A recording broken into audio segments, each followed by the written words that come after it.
Keterangan terkait dengan insiden yang terjadi di salah satu studio televisi swasta di tanggal 12 Agustus 2025 jam 8 malam pada saat itu. Tadi kami menyampaikan pada penyidik kurang lebih 25 pertanyaan, dan kami juga menyampaikan alat bukti yaitu berupa cuplikan video dari semenjak awal sampai terakhir peristiwanya itu semua lengkap, tidak seperti terpotong-potong yang seolah-olah saya yang menghampiri terlebih dahulu saudara siapa namanya, Pak siapa? Julianus. Ya, Pak itulah. Jadi alat bukti yang kami serahkan tadi jelas tergambar bahwa di awal sebelum mulainya acara live ya di stasiun televisi tersebut itu saudara siapa? Julianus. Nah, bukan. Yang awal itu siapa? Ya itu si siapa? Sinop. Julianus. Jadi Julianus itu mendatangi saya ya dengan wajahnya yang tidak bersahabat, lalu menyalami saya. Terekam jelas kemarin ya, juga sudah disampaikan di preskon dan kami jadikan alat bukti di sini. Saya kaget, dia mengajak salaman dengan muka yang tidak ramah ya. Kalau saya bilang muka tidak ramah. Lalu setelah dia berhasil menjabat tangan saya bersalaman, dia buang muka lalu dia pukul di dada sama bahu sebelah kanan saya, pergi meninggalkan saya. Kalau dilihat dari rekaman yang sudah kami sajikan sebagai alat bukti, terlihat jelas saya kaget dan saya tidak senang diperlakukan seperti itu. Karena buat saya belum pernah ya melihat ada contoh orang bersalaman seperti itu, dengan wajah seperti itu, dengan cara seperti itu, dan dengan cara memukul yang tidak pada tempatnya kalau saya bilang. Ya, artinya saya anggap ini sesuatu yang mungkin saja meremehkan saya, membuat saya tidak suka. Sehingga pada saat debat berjalan, ya di situ ada perdebatan terkait dengan urusan hukum ya. Selesai acara disampaikan oleh moderator untuk saling bermaaf-maafan lah, bersalaman. Sehingga menurut saya inilah kesempatan saya untuk mengklarifikasi. Ya, saya datengin Julianus, saya tanya, lo ada masalah apa sama gue? Lo ada masalah apa sama gue? 2 kali saya baru nanya, ya, belum sempat saya melakukan lebih daripada pertanyaan. Si Bapak siapa? Nah, Pak Surya ini menghampiri saya dan tidak sendiri. Ada orang yang saya tidak kenal, tapi saya tahu orangnya. Orangnya besar, lebih besar dari saya, juga merapat di belakang saya, punggung saya. Ya, ini ya, apa yang saya sampaikan, itulah peristiwa yang terjadi dan kami memiliki bukti videonya. Jadi Julianus, Pak Surya, di belakangnya orang saya nggak kenal. Disitulah saya didorong pertama kali oleh Pak Surya, yang katanya dia mau melerai antara saya dan Julianus. Pertanyaan saya, apakah ada perkelahian antara saya sama Julianus sehingga dia harus mendorong saya? Tidak ada jawabannya. Ya. Dan kalau memang dia bilang Julianus masih muda, masih emosionalnya bisa meledak, emosionalnya tinggi, kenapa dia tidak mengamankan Julianus? Kenapa dia mesti mendorong saya? Itu aja pertanyaannya. Kita ini orang hukum, pakai logika. Mungkin Bapak lupa bahwa hukum itu ada logika juga, ada logika hukum. Ya. Kalau dia bilang niat dia untuk melerai, maka seharusnya yang dia amankan atau dia peluk adalah Julianus, bukan dengan cara mendorong saya. Lalu ketika saya terdorong, saya maju kembali untuk mempertanyakan, Bapak mau pukul saya, tangannya mengepal tinjunya untuk mengarah ke saya. Nah, disitulah ada orang yang justru menghalangi sehingga tidak terjadi pemukulan dari Bapak itu terhadap saya. Gitu. Tadi saya jawab ada beberapa pertanyaan, ya termasuk juga saya sebut kan tadi di pertanyaan di pertanyaan 11 kalau nggak salah, siapa saja yang diduga sebagai pelakunya dan apa saja perannya. Nah, perannya saya sampaikan bahwa Saudara Julianus dari awal sebelum mulai acara dia menghampiri saya dengan cara yang seperti saya jabarkan tadi. Pak Surya saya jabarkan seperti apa yang tadi saya sudah sampaikan. Begitu juga si Nov ini yang diduga melakukan pemukulan, baik itu sengaja atau tidak sengaja terhadap diri saya, dan terekam jelas tadi dia menyampaikan maaf setelah memukul saya tuh, maaf nggak sengaja, ya. Dan peran dari Dokter Andreas tadi saya sampaikan juga, ya. Kenapa? Karena dari hasil temuan kami ada di preskonnya terduga pelaku pemukulan si Nov ini menyatakan bahwa dia ke situ itu atas ajakan dari Dokter Andreas, ya, bahwa dia menyatakan, kami sudah jadikan alat bukti juga, dia menyatakan di press conference bahwa Dokter Andreas lah yang mengkoordinir siapa-siapa saja yang datang pada acara malam itu, ya. Nah, jadi saya tidak heran nih sekarang nih, statement pernyataan dari si Nov itu bersesuaian atau cocok dengan apa yang tergambar video yang kami punya, yaitu pada saat si Nov setelah melakukan pemukulan terhadap diri saya, diamankan oleh security TV, mohon maaf, diamankan oleh gedung, ya, diamankan oleh security gedung. Lalu Dokter Andreas tertangkap kamera dengan jelas, tertangkap video, dia ada di belakangnya si pelaku. Lalu dia berbisik-bisik, si pelaku ambil apa ya itu? Apa handphone atau HP diserahkan kepada Dokter Andreas, lalu Dokter Andreas pergi meninggalkan TKP. Ini kan kami selaku orang hukum selalu menganalisa. Ini patut diduga ada apa? Urgensinya apa? Dia untuk mengamankan HP dari si orang yang diduga melakukan pemukulan terhadap saya. Apakah memang ada dia menyuruh atau di grup tersebut ada koordinasi, perannya masing-masing seperti apa? Nah, ini yang tadi juga saya sampaikan. Saya minta pihak penyidik juga betul-betul teliti menyidik perannya sejauh mana, Dokter Andreas perannya sejauh mana, karena terlihat jelas kok, dan kami resmi jadikan alat bukti. Tapi Dokter Andreas ini jadi tamu undangan nggak sih, Bang? Gimana? Dokter Andreas di tamu undangan nggak sih? Saya tidak tahu, karena saya tidak melihat itunya. Cuman pernyataan dari orang yang diduga melakukan pemukulan terhadap saya, si Nov, bahwa dia datang diajak Dokter Andreas, ya, dan Dokter Andreas juga yang mengkoordinir para tamu terkait dengan peristiwa malam itu. Jadinya ada berapa orang nih, Bang, yang menurut Abang yang diduga melakukan pemukulan kepada Abang? 4 orang itu. 4 orang. Yang Abang laporkan? Gimana? Yang Abang laporkan berapa? Kemarin sementara 2, tapi ketika saya mendapatkan alat bukti baru, ya, kan saya laporkan 2 tapi dan kawan-kawan. Artinya ketika ada temuan-temuan yang memang bisa dipertanggungjawabkan secara alat bukti, ya saya harus sampaikan bahwa ini rangkaiannya loh orangnya. Jadi ada peran-perannya. Peran pertama Julianus mendatangi saya, peran kedua ada Pak Surya, peran ketiga ada si Nol, ya, peran keempat kami duga ada apa ini? Keterlibatan Dokter Andreas dalam peristiwa tanggal 12 kemarin itu ada sebagai apa? Itu nanti tugas siapa penyidik. Sebagai kuasa hukum seperti apa? Sampai saat ini nggak ada ya? Belum ada. Justru kami agak kesulitan ini. Alamat mereka, kantor mereka, atau domisili mereka di mana? Gitu. Kalau saya kan jelas ya, saya terang benderang. Kantor saya, rumah saya terang benderang. Nah, justru ini yang kami sedang coba cari info, ya, di mana kantornya mereka. Karena ini kan mereka satu ini ya, satu tim, satu kelompok. Baik terkait dengan penanganan perkaranya DRG maupun pada saat peristiwa.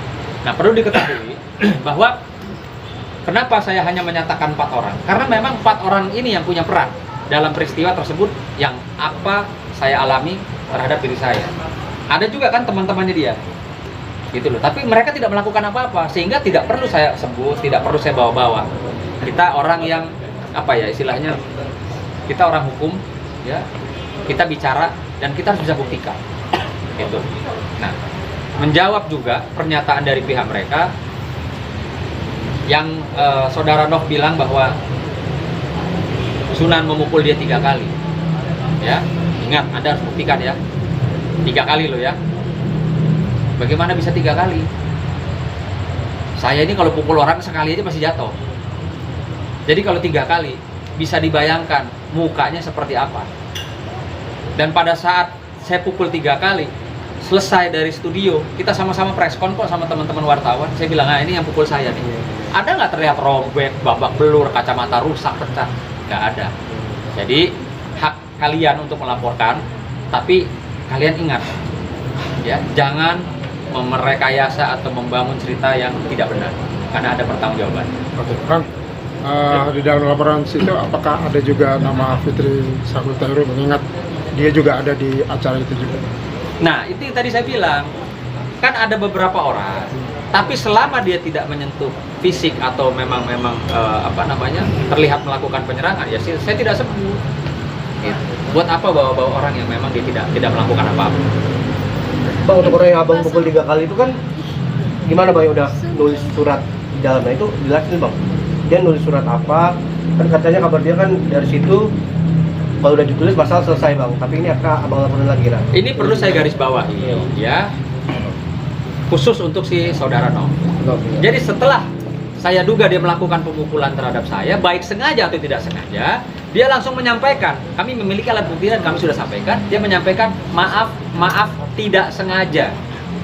Artinya dia sudah menyampaikan permohonan maaf itu sebelum dia menulis surat pernyataan. Nah, kembali dia bilang kan, wah Bang Sunan ini udah bikin pernyataan, kenapa tetap dilaporkan? Justru ini yang menjadi tanda tanya buat kami. Nov itu advokat bukan? Seorang pengacara bukan? Kenapa kami tanya begitu? Ya, karena apa yang dia buat itu bukan surat perjanjian perdamaian atau surat perdamaian. Itu surat pernyataan dan pengakuan. Kalau surat perdamaian, maka saya tidak pantas membuat laporan, dan saya yakin laporan saya pasti ditolak. Kalau judulnya surat perdamaian, gitu loh. Jadi paham nggak sih? Paham nggak perbedaan surat pernyataan, pengakuan, dan surat perdamaian?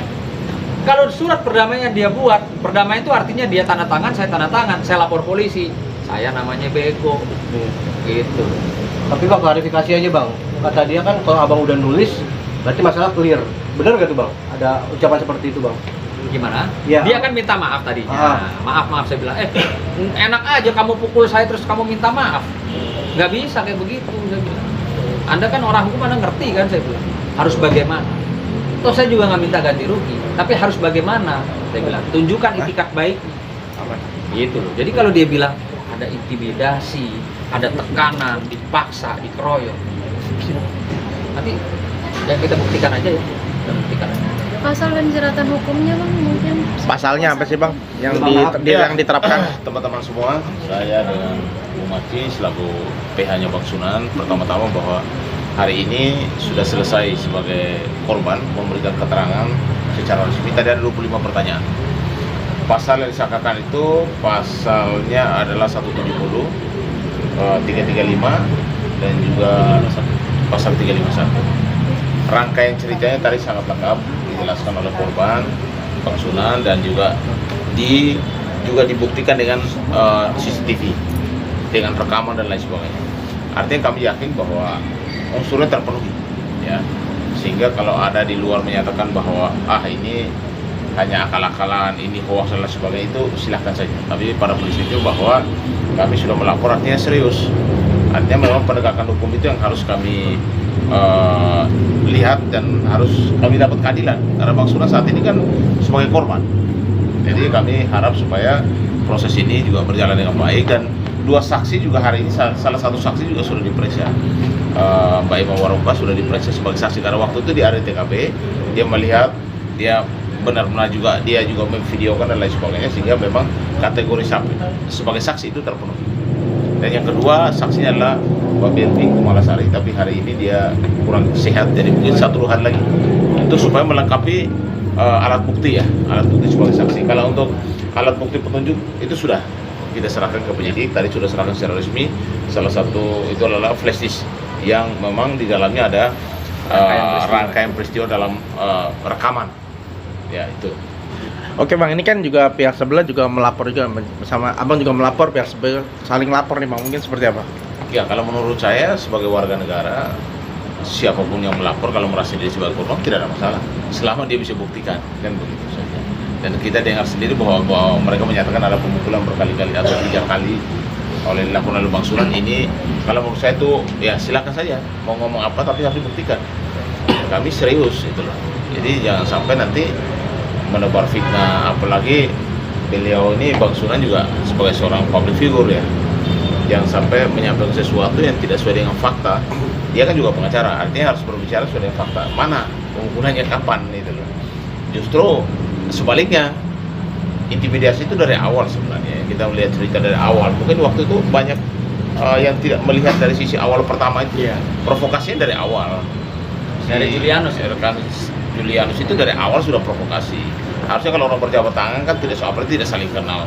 Malah di video sebelumnya dia mempertanyakan siapa sih Sunan, pengacara bukan. Itu kan artinya kan dia tidak bersahabat banget. Nah, ketika dia berjabat tangan ternyata tidak bersahabat juga. Jadi buat kami itu provokasi pertama dari situ. Tapi memang niat kami ke sana diundang untuk menyampaikan edukasi kepada masyarakat terkait dengan judul yang memang sudah disiapkan oleh IHIWA. Tetapi kegaduhan itu terjadi bukan karena kita sering kok sama Bang Sunan, Maci sering kita di debat, tapi tidak pernah ada kejadian kayak gini gitu. Jadi maksud kami perlu sampaikan bahwa kami serius dalam urusan ini. Bahwa hari ini kami datang mendampingi Bang Sunan sebagai korban dan sudah memberikan keterangan yang sangat lengkap, kurang lebih 25 pertanyaan, dan kita serahkan juga alat buktinya kepada penyidik. Silakan, Mas. Bang, ada menambahkan di sini pasal 351 ancamannya kan 2 tahun 8 bulan, dan pasal 170 pengeroyokan itu pasal ancamannya 5 tahun 6 bulan. Tadi juga sudah diberikan seluruh rangkaian untuk menepis juga ya netizen julid yang menuduh klien kami rekayasa. Itu kalau tayangan cepat memang sekilas tidak terlihat, tapi saat diperlambat beberapa detik itu sangat-sangat terlihat, ada gerakan tangan, ada rangkaian peristiwanya sangat-sangat jelas, dan kami menduga ini ada rangkaian yang terstruktur masif yang kami sudah memberikan bukti-bukti kepada tim penyidik Polres Jakarta Selatan. Dan hati-hati untuk statement-statement dari saudara Nov yang tidak bisa dibuktikan nanti. Apabila klien kami nanti bisa membuktikan dan laporan terhenti, ada pasalnya juga kok, pasal 220, pasal 317 itu mengenai laporan palsu yang nantinya masih kami cadangkan secara hukum ya, seperti itu. akan melapor ke kode etik advokat juga nggak sih, Bang? Ya tentunya nanti ya kami akan kaji dan serahkan juga kepada klien kami kan maunya seperti apa. Seperti itu. Kalau Bang Mas sebagai kuasa hukum Bang Sunan atau Mbak? Kalau saya ditunjuk sama Kuasa hukum saya. Bang Sunan. Agenda selanjutnya Bang mungkin Ya, agenda selanjutnya satu pemeriksaan saksi yang kedua, karena satu saksi bukan saksi, minimal 2 saksi. Ya. Jadi Mbak Bermi kita akan juga dampingi untuk memberikan keterangan, dan mungkin kalau penyidik membutuhkan keterangan tambahan, ya sebagai korban Bang Sunan udah pasti siap. Tentunya kita melengkapi semua berkas, permintaan, karena alat bukti itu ada 5, minimal 2 alat bukti yang dipegang oleh pihak kepolisian. Jadi keterangan saksi, ini saksinya 2 kan, lalu ada bukti surat, juga ada petunjuk itu yang tadi saya sampaikan bahwa itu ada rekaman yang kita sampaikan, dan juga ada bukti surat karena memang ada visum dari pihak rumah sakit Pertamina kemarin, dan ditambah lagi keterangan beliau sebagai korban. Yang kedua, nanti kan si terlapor juga akan dipanggil untuk memberikan keterangan. Ya siap-siap aja lah ya, dan Mbak Bermi juga sudah melaporkan hari ini, Mbak Ima Waroka juga sudah melaporkan juga ya. Jadi kalau mau melapor balik ya itu hak dia, tapi ya siap-siap aja ya. Harapannya mungkin dengan kasus ini seperti apa nantinya? Harapannya ya udah pasti kita minta keadilan dan ada penegakan hukum. Oke? Oke, terima kasih Bang Sunan, Bang Maci.